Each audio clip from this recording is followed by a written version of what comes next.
Hello viewers, কেমন আছেন সবাই? আশা করি আপনারা প্রত্যেকে নিশ্চয়ই ভালো আছেন।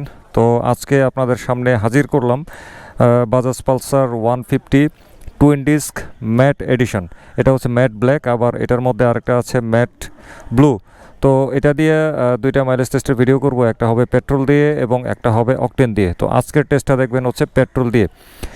তো বাজাজ কর্তৃপক্ষ বলছে বা এটা নাকি বাংলাদেশে নতুন আসছে। তো আমি আসলে এটার সাথে আগের গ্লসি যে পালসার 150 টুইন ডিস্ক, ওইটার মানে আহামরি কোনো পার্থক্য আমি দেখতে পাই নাই। জাস্ট গ্রাফিক্যালি চেঞ্জ, এক্সজস্ট পাইপের কালার চেঞ্জ, ইঞ্জিনের কভার চেঞ্জ ইত্যাদি, এরকম ছোটো ছোটো কিছু চেঞ্জ, কিন্তু ইঞ্জিনের দিক থেকে কিন্তু কোনো চেঞ্জ নাই।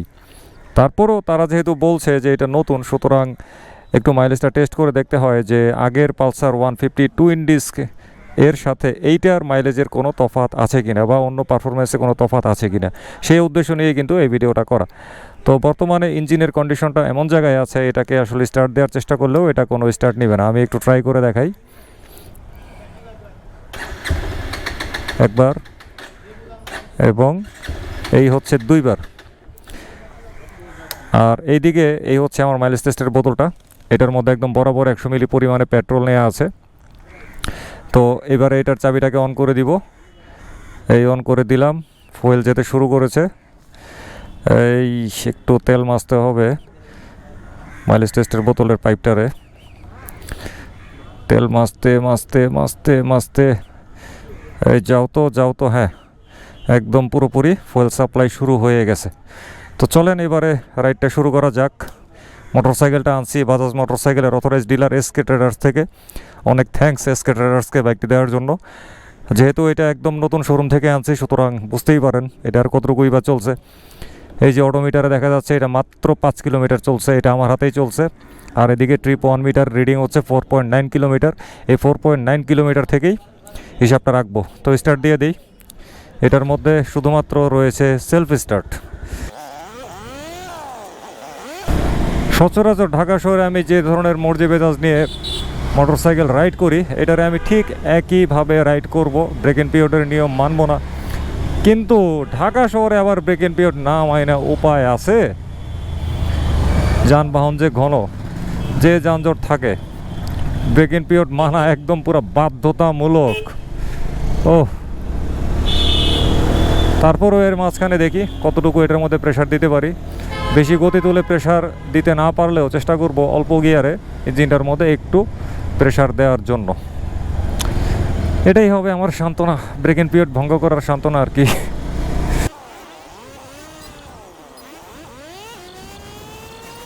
যাক, ব্রেক এন্ড পিরিয়ডের সীমা একটু ভঙ্গ করলাম এই মাত্র। এখন চলে যাচ্ছি ঢাকা আন্তর্জাতিক বাণিজ্য মেলার সাবেক মাঠের রাস্তায়। ওই জায়গায় গিয়ে দেখি রাস্তার কি অবস্থা, ব্রেক এন্ড পিরিয়ডের সীমাটা ভঙ্গ করতে পারি কি না। আসলাম, হ্যাঁ পারা যাবে। তুললাম, দেখি 2 নম্বর গিয়ার থেকে 3 নম্বর গিয়ারে আসলাম।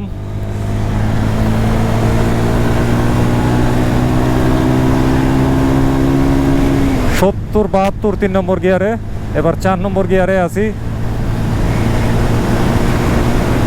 এই তো 80-র উপরে, 84-তে এসে ছেড়ে দিলাম। যথেষ্ট আমার এতটুকু টেস্টের জন্য, এটা যথেষ্ট। কেউ আবার ভাবতে পারেন যে ভাই ব্রেক এন্ড পিরিয়ডের একটা বাইক আপনি এইভাবে চালাচ্ছেন, ইঞ্জিনটা তো নষ্ট হবে। আসলে দেখেন, আমার 2টা মাইলেজ টেস্টের ভিডিও মাত্র, একটা পেট্রোল দিয়ে আর একটা অকটেন দিয়ে। কেমন আমি আর কত দূরই বা চালাবো, কতক্ষণই বা আমি এরকম প্রেশার দিয়ে চালাবো? হ্যাঁ, বেশিরভাগ রাস্তায় কিন্তু আমাকে টক করে চালাইতে হয়েছে। সো এতটুকু চালানোর জন্য ব্রেক এন্ড পিরিয়ডে কোনো ধরনের সমস্যা হবে না, এটা আমি একদম গ্যারান্টি সহকারে বলতে পারি। সমস্যা হবে কাদের? যারা ব্রেক এন্ড পিরিয়ড অবস্থায় রেগুলার এইভাবে রাফলি বাইক চালাবে, আরপিএম ভঙ্গ করবে, ইঞ্জিনে প্রেশার দিবে, তাদের এই ছোটোখাটো একটু চালানোর মধ্যে আসলে কোনো সমস্যা নাই। আরে বাবারে, আমারই তো সাইডই তো পাইতেছি না, এমন অবস্থা। পাইছি, একটু সাইড পাইছি, দয়া করে লোকজনরা আমাকে একটু সাইড দিছে। দেখি শেষমেশ আর কিছুক্ষণ পরে তো ফুল শেষ হয়ে যাবে। 73 পর্যন্ত এসে গতি ছেড়ে দিলাম। আর এইভাবে গতি তুলতে পারবো না, আবার চলে যেতে হবে ব্রেক ইন পিরিয়ডে।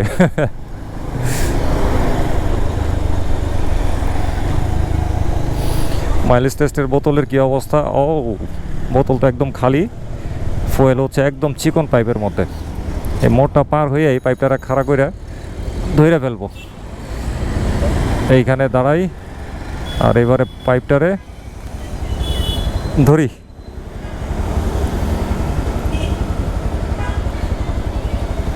ফুয়েল এখনো ভালোই আছে পাইপের মধ্যে, ধরে রাখলাম।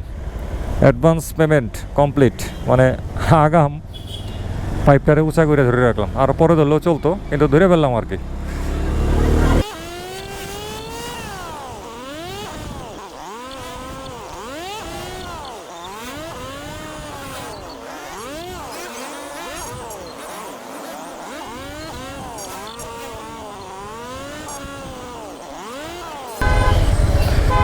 আমি এখন খুব বিপজ্জনক অবস্থায়, ফুয়েল বোতলে এবং পাইপে একেবারেই নাই। কখন জানি এটা বন্ধ হয়ে যায়, রাস্তার মাঝখানে বন্ধ হয়ে গেলে তো পুরো বিপদে পড়বো। দুম করে আমার চারপাশ থেকে সবাই আটকায় ফেলবে, আর একটু একটু বকা শুরু করবে, বলবে যে কি হইলো, এই লোকটা রাস্তার মাঝখানে এভাবে কেন দাঁড়াইলো, হরন মারতে মারতে কানটার একদম নাড়াই দিবে। খুব ভয়ে আছি এখন।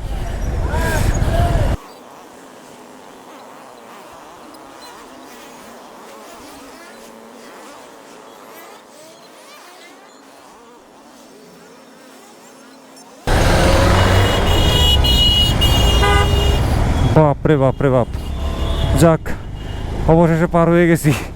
ও, স্টার্ট বন্ধ হয় নাই। ভয় আমার কলিজা আনচান আনচান করতেছিল।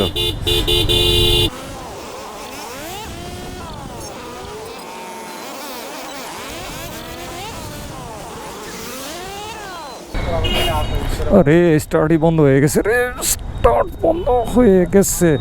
এমন একটা জায়গায় স্টার্টটা বন্ধ হয়েছে, ওরে বাঁচা গেছে কোনো রকমে। দেখি আর নেয় কিনা, না স্টার্ট আসলে আর নিবে না, ফুয়েল একবার শেষ হয়ে গেছে। ও না, স্টার্ট আসলে আর নেয় না। ঠিক আছে, 100 মিলি পেট্রোল শেষ হয়েছে কোথায়? ট্রিপ 1 মিটার, এই যে 8.9 কিলোমিটার এখানে আইসা। ওফ, অবশেষে মাইলেজ টেস্ট করার কাজ শেষ, একদম রেডি হয়ে গেছি, চলে যাবো এসকে ট্রেডার্সে। এই রেজাল্টটা তো বলার বাকি, তাই না? একদম কাগজের মধ্যে টুকু টুকু করে লিখে আনছি সাজায়, এগুলো আপনারা দেখলে কেউ কিছুই বুঝতে পারবেন না, শুধুমাত্র আমিই বুঝবো, ঠিক আছে? তো সবার আগে বলছি, পালসার 150 টুইন ডিস্ক গ্লসি যে এডিশনটা আগে ছিল প্রথম, ওইটা দিয়ে যখন আমি ব্রেক ইন পিরিয়ডে মাইলেজ টেস্ট করি ঢাকা শহরে পেট্রোল দিয়ে, তখন আমি পাইছিলাম হচ্ছে 4.6 কিলোমিটার, তার মানে 1 লিটারে ছিল 46 কিলোমিটার। আর এখন এটা থেকে পাইছি হচ্ছে আমি বরাবর 4 কিলোমিটার, তার মানে 1 লিটার পেট্রোলে এই ব্রেক ইন পিরিয়ডে পেলাম হচ্ছে 40 কিলোমিটার। তার মানে আগেরটার চাইতে এটার মাইলেজ ব্রেক ইন পিরিয়ডে পেট্রোল দিয়ে পার লিটারে 6 কিলোমিটার কম। কেমন যেন লাগতেছে আমার, কেমন যেন লাগতেছে। যা হোক, আগের ওইটা অবশ্য আমি করছিলাম অন্য একটা রাস্তায়, আর এটা করছি আমি আরেকটা রাস্তায়, পার্থক্য আসাটা খুব একটা অস্বাভাবিক কিছু না। তো যাই হোক, এই বাইকটা আবার ইঞ্জিনটা হচ্ছে কিন্তু BS4 ইঞ্জিন। তো এটার মধ্যে একদম কোম্পানি থেকে রিকমেন্ডেশন করা জ্বালানি হচ্ছে কিন্তু পেট্রোল, সুতরাং আমি মনে করি পেট্রোল দিতে পারলে সবচাইতে ভালো, ঠিক আছে? তো আশা করি ব্রেক ইন পিরিয়ডের পরে এই মোটরসাইকেল আমি আরেকটা পাবো, পাইলে ওইটা দিয়ে ব্রেক ইন পিরিয়ডের পরে কেমন মাইলেজ দেয় পেট্রোলে সেটা আবার টেস্ট করে আপনাদেরকে দেখাবো। যদিও আগের গ্লসিটা দিয়ে ব্রেক ইন পিরিয়ডের সময় মাইলেজ টেস্ট করার পরে আজ পর্যন্ত ওই গ্লসি একটা পাই নাই যেটার ব্রেক ইন পিরিয়ড পার করা হয়ে গেছে। যা হোক, আজকের মতো এই ভিডিওটা এখানে শেষ করছি, কথা হবে আবার অন্য কোনো দিন অন্য কোনো বিষয়বস্তু নিয়ে। সবাই ভালো থাকবেন, সুস্থ থাকবেন, নিরাপদে থাকবেন, নিরাপদে মোটরসাইকেল চালাবেন, ট্রাফিক আইন মানবেন এবং মোটরসাইকেল চালানোর সময় অবশ্যই ফুল ফেস সার্টিফাইড হেলমেট ব্যবহার করবেন। খোদা হাফেজ।